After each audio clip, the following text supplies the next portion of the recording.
Ada yang mau bertanya? Silakan. Tadi disinggung Ustaz Syekh tentang pentingnya itu berselawat kepada Rasulullah SAW. Buktinya bahwa di dalam salat itu dibaca salawat. Allahumma shalli ala sayyidina Muhammad wa ala sayyidina Muhammad. Ya, saya bertanyakan Ustaz, kenapa di dalam salat itu salawat kepada Rasulullah diikutkan salawat kepada Nabi Ibrahim alaihissalam? Ya, dan itu dijadikan sebagai kewajiban, wajib untuk mengucapkan salawat kepada Rasulullah, diikutkan salawat kepada Nabi Ibrahim alaihissalam. Allahumma shalli ala sayyidina Muhammad wa ala sayyidina Muhammad kama shallaita ala sayyidina Ibrahim wa ala sayyidina Ibrahim. Kenapa diikutkan Ibrahim? Kenapa tidak Nabi lagi? Nabi Adam, Nabi siapa? Ya, kenapa Nabi Ibrahim? Ya. Makasih. Assalamualaikum warahmatullahi wabarakatuh. Waalaikumsalam warahmatullahi wabarakatuh. Kita tahiyat bersama ya. At-tahiyatul mubarakatus salawatut thayyibatu lillah. Assalamu alayka ayyuhan nabiy wa rahmatullah. Assalamu alayna wa ala ibadillahis salihin. Asyhadu an la ilaha illallah wa asyhadu anna Muhammadar Rasulullah. Allahumma salli ala Muhammad wa ala Ibrahim wa ala Ismail wa ala Nuh wa ala Adam wa ala Idris wa ala semua. Habis waktu kita, Pak. Maka kita itu berselawat ke baginda Nabi dengan Ibrahim karena Nabi ini keturunan Sayyidina Ibrahim, Pak. Bukan dari keturunan dari Ismail, dari keturunan Sayyidina Ibrahim alaihi salam. Allahumma salli ala Sayyidina Muhammad wa ala ali Sayyidina, keturunan Sayyidina Ibrahim. Semua nabi-nabi, para nabi semua ada di sana. Tapi enggak disebuti semua. Kenapa? Supaya bisa dihafal, supaya mudah dihafal, supaya udah masuk semua. Coba kalau kita Allahumma salli ala Sayyidina Muhammad wa ala ali Sayyidina Muhammad kama shallaita ala Ibrahim wa ala Ismail wa ala Nuh wa ala Adam wa ala semua sampai kapan? Itulah hikmahnya. Masya Allah, tabarakallah. Mudah-mudahan segala urusan Bapak ini dilancarkan oleh Allah.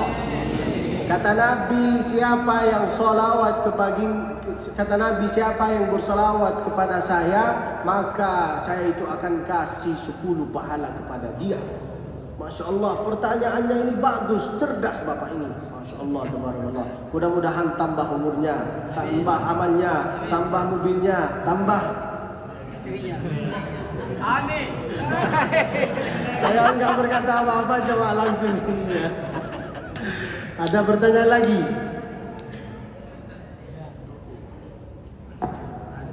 Silakan Pak. Langsung aja.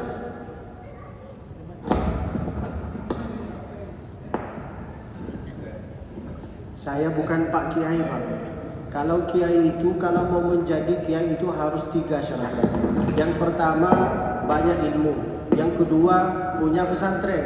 Yang ketiga, banyak bininya. Saya ini 3-3 ini nggak punya, ilmu nggak punya, pesantren nggak punya. Ya, terima kasih banyak atas kesempatan. Tadi dikatakan mandi taubat. Saya belum pernah tahu itu mandi taubat. Minta penjelasan. Terima kasih. Waalaikumsalam warahmatullahi wabarakatuh. Cara mandi taubat itu yang penting basah, seperti mandi biasa. Kalau belum tahu sampai sekarang, pergilah ke sungai. Bapak ada di sini sungai, Pak? Ada. Bapak pergi ke sana, ke sungai. Insya Allah kalau Bapak pergi ke sungai, sudah nyampe tengah sungai, insya Allah dosa-dosanya Bapak hilang, Bapak pun hilang. Bercanda, Pak. Cara mandi taubat itu seperti mandi biasa, seperti mandi wajib. Seperti mandi biasa, setelah mandi biasa langsung wudu, setelah wudu langsung baca doa, Allahumma ja'alni minat tawwabin wa ja'alni minal mutatahhirin wa ja'alni min ibadika as-salihin. Itulah cara mandi taubat. Masya Allah, ini menunjukkan kepada kita bahwa Bapak ini salah satu orang soleh, karena beliau bertanya kepada kita bagaimana cara mandi taubat. Sebenarnya beliau itu enggak tanya, beliau itu mau ngetes kita, abang-abang ini yang muda. Beliau sudah sepuh tapi mau tahu cara mandi taubat. Kalian cara mandi apa? Wajib. Masya Allah, mudah-mudahan panjang umurnya, banyak amalnya Pak. Allahumma amin. Masya Allah. Silakan.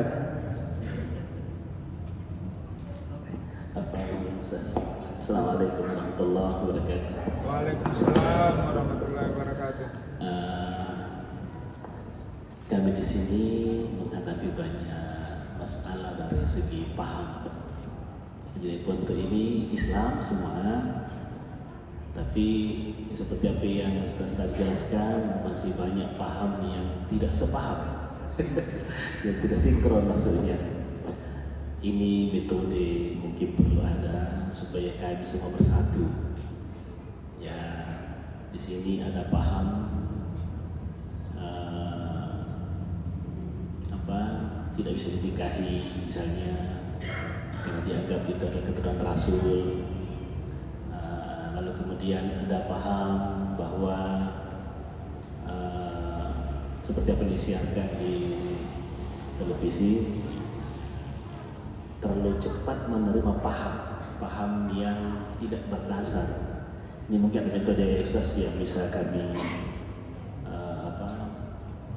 supaya menjadi bekal untuk menjadikan dakwah begitu di masyarakat. Syukur Ustaz. Waalaikumsalam warahmatullahi wabarakatuh. Yang saya dengar barusan bahwa di sini ada adat istiadat yang enggak mau dinikahkan antara suku dengan suku, itu ya. Lalu masalah yang kedua apa? Itu masalah yang pertama kan? Masalah yang kedua apa? Paham-paham ini mungkin butuh metode agar mereka itu paham tentang agama kita sebenarnya. Karena paham mereka banyak yang kalau menurut agama kita banyak yang menyimpang maksudnya. Waalaikumsalam warahmatullahi wabarakatuh. Kenapa? Saya ini mau bertanya kepada kalian. Kenapa giliran motor kita itu rusak, kita itu pergi ke ahlinya? Giliran mobil kita rusak, kita itu pergi ke ahlinya. Tapi giliran agama, kita itu enggak pergi ke ahlinya. Langsung kita sok-sok tahu. Kenapa? Sedangkan kata Allah Subhanahu wa taala, "Fas'alu ahla dzikr." Bertanyalah kepada ahli agama. Siapa ahli agama? Ustaz-ustaz yang ada di sini, alim ulama yang ada di sini. Kenapa untuk agama kita itu selalu memudahkan? Udah, bukan haram. Enggak. Kenapa selalu kayak gini? Kenapa giliran motor pergi ke ahlinya, giliran mobil pergi ke ahlinya, giliran agama enggak mau pergi ke ahlinya? Pergilah ke ahlinya. Itu yang pertama. Fas'alu ahla dzikir. Tanyalah kepada guru-guru. Bagaimana ini? Bagaimana ini? Adakah solusi? Ada, insyaallah. Orang yang alim, salah satu sifat orang yang alim, yang memang betul dia alim, pasti dia itu nerima perbedaan. Pasti dia itu suka musyawarah. Bagaimana ini Ustaz? Oh gini. Itulah sifat salah satu orang alim. Lalu yang kedua, jangan suka membedakan antara suku. Enggak boleh Madura nikah sama Makassar, enggak boleh Makassar nikah sama Sunda. Jangankan itu, buanglah adat istiadat itu. Ini harus dibuangkan, bukan dari sekarang, dari zaman jahiliyah itu sudah dibuangkan oleh Nabi alaihi salatu wassalam. Ya ayyuhan nas, wahai manusia, kita ciptakan engkau ini. Inna khalaqnakum min dzakarin wa untha. Kita engkau ini ciptakan, ada yang laki-laki, ada yang perempuan. Enggak ada LGBT, enggak ada. Jadi kalau ada, kita LGBT. Wa ja'alnakum syu'uban wa qabaila lita'arafu. Lalu kita ini ciptakan, ada yang suku Madura, ada Sunda, ada Makassar, ada Medan, ada ini. Banyak suku. Supaya apa? Wa ja'alnakum syu'uban wa qabaila lita'arafu. Supaya saling kenal, supaya saling akrab, supaya saling dekat. Inna akramakum 'indallahi atqakum. Yang paling mulia suku yang paling mulia di antara di hadapan Allah Subhanahu wa taala yaitu adalah yang bertakwa kepada Allah. Bukan suku Madura, bukan suku Medan, bukan suku Makassar, bukan suku Arab, bukan suku Quraisy, bukan ini, bukan. Kalau suku Arab Quraisy yang paling mulia, lihatlah Abu Lahab masuk ke mana? Masuk ke mana? Ke neraka. Quraisy Arab itu, Pak. Itu boleh dia sombong karena dia Quraisy Arab, mancung. Ini mancung, kita pendek pesek hitam. Sombong pula. Apa sombong? Inna akramakum indallah, sesungguhnya suku, kota, negara yang paling mulia yaitu adalah indallah yatqakum, yang paling bertakwa kepada Allah. Mudah-mudahan semua suku-suku Indonesia, semua orang-orang muslim insyaallah termasuk dari golongan dari ayat ini. Inna akramakum indallah, yang paling mulia di hadapan Allah yaitu adalah yang bertakwa kepada Allah. Mudah-mudahan kita ini insyaallah bertakwa kepada Allah. Allahumma amin. Inna akramakum indallahi atqakum, innallaha alimul khabir. Masya Allah, tabarakallah. Pertanyaannya bagus sekali. Adat istiadat yang lalu itu dibuangkan, Pak. Gak harus dibawa-bawa. Gak bagus, Pak. Gak baik, Pak. Kalau masih tetap ada, buanglah. Kenapa saya berkata buanglah? Karena memang Nabi itu ketika Nabi dapat wahyu, kenapa Nabi itu dimusuhkan sama Abu Lahab, Abu Jahal? Kenapa? Karena kata Nabi, semua kita ini satu. Enggak ada yang paling hebat, enggak ada yang khadam, enggak ada itu. Oleh itu maka mereka itu benci ke baginda Nabi. La farqa bainal a'jami, la farqa bainal arabi wal ajam. Tidak ada bedanya antara orang Arab dengan orang bukan Arab. Itu kata Nabi. Lalu tiba-tiba kita datang, Allah membedakan suku ini dengan suku ini, membedakan suku ini dengan suku ini. Kalau suku ini nikah sama ini nanti terjadi gini. Buat buanglah itu, Pak. Nanti kita itu akan jadi memusuh, akan jadi musuh antara suku-suku. Padahal kita ini Indonesia. Kalau bisa satukanlah ya Allah. Allahumma alif baina qulubina. Satukanlah ya Allah hati-hati kami. Allahumma amin. Masya Allah, tabarakallah, wallahu a'lam. Ada pertanyaan lagi? Silakan. Saya. Assalamualaikum warahmatullahi wabarakatuh.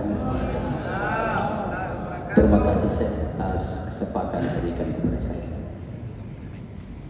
Saya kembali masalah salawat. Ya, jadi salawat ini bervariatif orang cara bersalawat. Ada salawat langsung Allahumma salli ala Muhammad. Ada menyebutkan Allahumma salli ala Sayyidina Muhammad.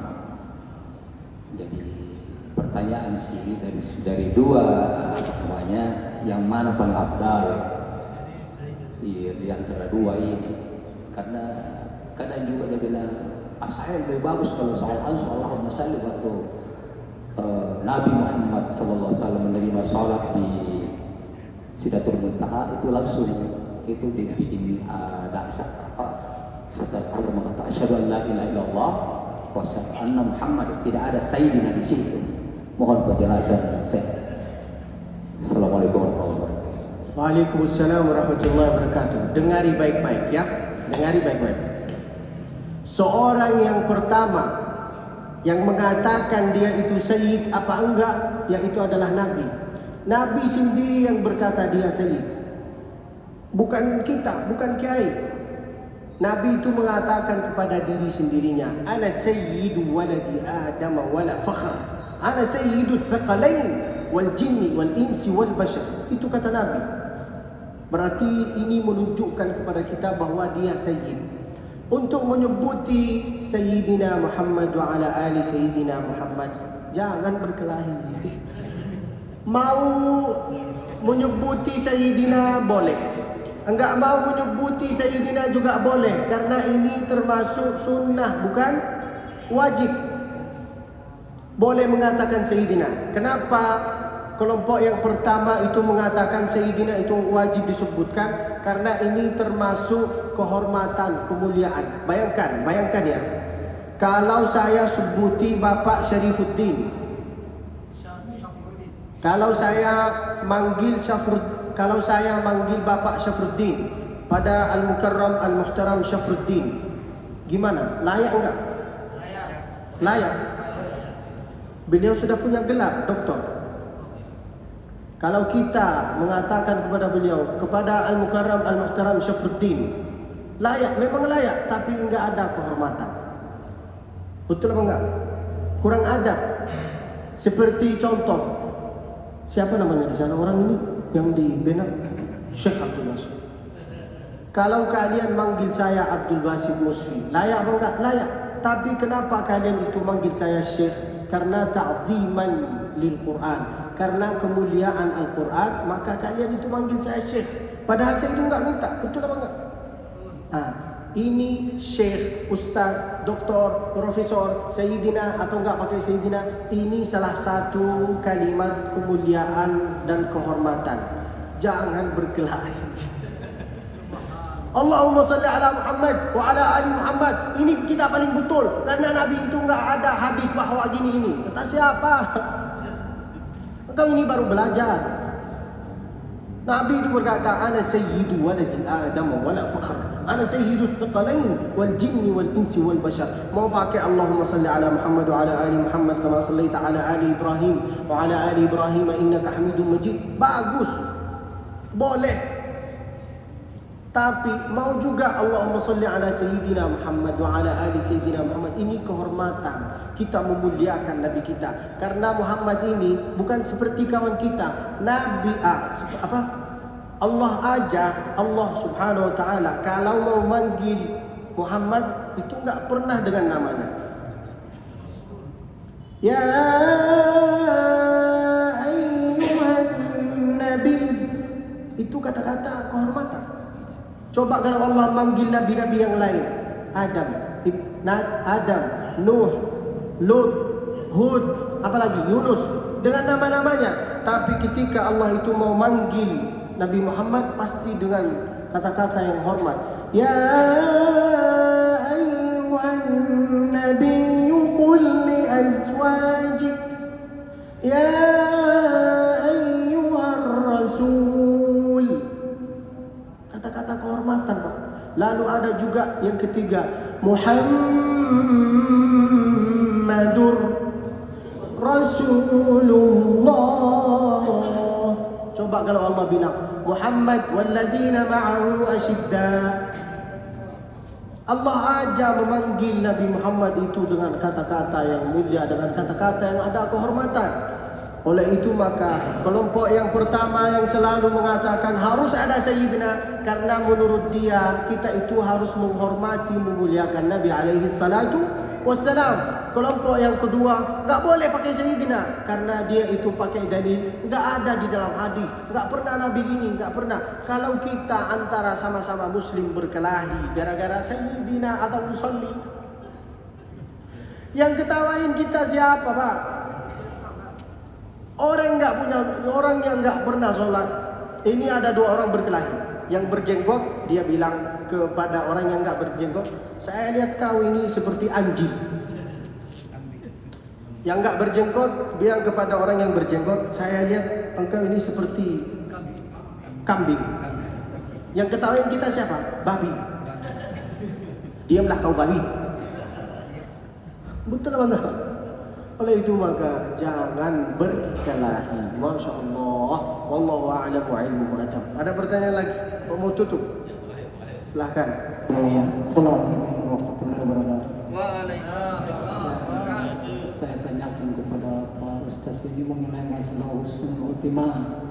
Husnul khotimah ini tidak mudah kecuali kerendahan Allah. Apa kira-kira yang diamalkan kalau kita mau husnul khotimah? Apakah kita itu sering membaca Al-Quran, zikir? Kadang-kadang di akhir-akhir kita itu sulit untuk mengatakan la ilaha illallah. Ya sulit biasanya kalau kita mengatakan. Dan saya tanyakan ini amalan-amalan di dalam salat setelah habis salat itu atau selepas salat itu kita memperbanyak bagaimana atau baca Al-Quran atau zikir bagaimana sehingga kita senantiasa itu mengingat kepada Allah. Karena kalau akhirat dikejar maka dunia akan ikut. Kebanyakan juga yang terbalik, dunia dikejar tapi akhirat tidak ikut. Jadi amalan-amalan apa yang harus kita kerjakan di luar, dilepas daripada sholat. Demikian. Assalamualaikum warahmatullahi wabarakatuh. Waalaikumsalam warahmatullahi wabarakatuh. Pertanyaannya bagus. Mudah-mudahan insya-Allah kita ini bisa mati dalam keadaan husnul khatimah. Saya ini mau cerita, tapi ini bukan pujian, ya. Kakek saya mati di bulan Sya'ban dalam keadaan lagi baca Al-Quran. Kawan saya mati di Masjidil Haram dalam keadaan lagi pakai ihram. Husnul khatimah. Sekarang pertanyaan saya, amalan apa aja supaya kita ini bisa mati dalam keadaan husnul khatimah? Betul apa enggak? Banyak amalnya, banyak ibadahnya. Apa yang layak bagi Bapak diamalkan, diteruskan. Kalau mau baca Al-Quran, bacalah sampai meninggal. Kenapa? Karena kalimat apa yang engkau sering disubuti, itulah yang bisa dibawa sama engkau. Kalau Bapak selalu membaca Al-Quran, Bismillahirrahmanirrahim, Wallahu alladhi la ilaha illa huwa alimul ghaibi wasyahadah, nanti engkau ini akan meninggal dalam keadaan lagi membaca ayat Al-Quran. Tapi kalau engkau ini sering menyebuti salawat Nabi, Allahumma salli ala Sayyidina Muhammad wa ala ali Sayyidina Muhammad, Allahumma salli ala Muhammad wa ala ali Muhammad, sallallahu ala Muhammad sallallahu alaihi wasallam, engkau ini akan mati juga dalam keadaan lagi bersalawat. Seperti Qari Muhammad. Kenal kan? Qari Muhammad itu matinya gimana? Meninggalnya gimana? Lagi sedang membaca ayat Al-Quran. Kok bisa meninggal beliau dalam keadaan husnul khatimah? Karena beliau selalu membaca ayat-ayat Al-Quran. Guru saya mati dalam keadaan dia lagi bersalawat, lagi membaca Maulaya salli wa sallim daiman abada ala habibika khairil khalqi kullihim. Selalu dia membaca salawat ke baginda Nabi. Tiba-tiba kita itu mendengar bahwa dia itu meninggal, tapi matinya juga dalam keadaan husnul khatimah. Ini menunjukkan kepada kita bahwa engkau ini mau membaca Al-Quran boleh, mau bersalawat juga boleh, mau istighfar juga boleh, mau la ilaha illallah juga boleh. Tapi saya selalu membaca bersalawat, selalu pergi ke pasar bersalawat, mau datang ke sini bersalawat, mau pergi kemana berada itu bersalawat, mau kemana berada itu bersalawat. Kenapa saya itu milih bersalawat? Karena bila kita itu berselawat ke baginda Nabi 1 kali, pahalanya 10 kali. Ini itu enggak ada bedanya antara la ilaha illallah, istighfar, subhanallah. Semua itu sama, Pak. Semua itu jalan untuk mati dalam keadaan husnul khatimah. Ada yang lewat jalur jalan raya, ada yang lewat jalur atas, ada yang lewat jalur bawah. Semua itu akan mati, Pak. Ini cuma jalur. Istighfar, subhanallah, Allahumma salli ala Muhammad, baca Al-Quran, beramal soleh, suka-suka bagi-bagi makanan, banyak, Pak. Oleh itu maka kalau bisa, kalau saran dari saya selalu bersalawat, bagus sekali. Ada yang mau Quran boleh, terserah, tapi saya itu selalu bersalawat. Maulaya salli wa sallim daiman abada ala habibika khairil khalqi kullihim. Maulaya sallim daiman abada ala habibika khairil khalqi kullihim. Bagus, Pak. Nggak bisa bersalawat ini, ya pilihlah sallallahu ala Muhammad, sallallahu alaihi wasallam, sallallahu ala Muhammad, sallallahu alaihi wasallam. Walaupun saya ini penceramah, tapi belum tentu saya ini bisa mati dalam keadaan husnul khatimah. Kenapa? Karena Allah itu enggak lihat apa gelarnya engkau. Engkau ini profesor, doktor, ustaz, kiai, syekh, siapa? Siapa engkau? Allah itu enggak peduli dengan engkau. Allah peduli dengan amalnya engkau. Innallaha la yanzuru ila a'malikum. Allah itu enggak lihat apa amalnya engkau. Wala ila ajsamikum. Enggak lihat badannya kita, gelarnya kita itu siapa. Bal yanzuru ila qulubikum. Hati yang paling ikhlas, selalu bersalawat, selalu berzikir. Allah lihat, oh ini banyak Pak. Saya sering bawa jamaah di Makkah. Biasa aja, bukan kiai, bukan siapa-siapa. Tapi tiba-tiba setelah pakai ihram, setelah umrah, dia meninggal. Ustaz, jemaah kita meninggal. Siapa? Ini. Demi Allah, saya ini cemburu sekali.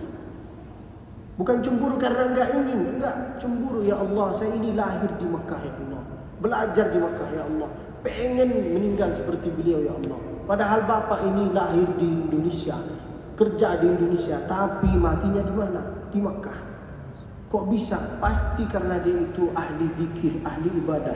Astaghfirullah, subhanallah, walhamdulillah, wa la ilaha illallah, wallahu akbar, wa la hawla wa la quwwata illa billahil aliyyil azim. Bagus ini Pak. Semua itu bagus. Ya, wallahu a'lam wa ilmu wa tammu sallallahu wasallam wa baraka alaihi wa ala alihi wa sahbihi wasallam. Kita tutup acara ini dengan doa, mudah-mudahan pertemuan ini bukan yang terakhir. Insyaallah.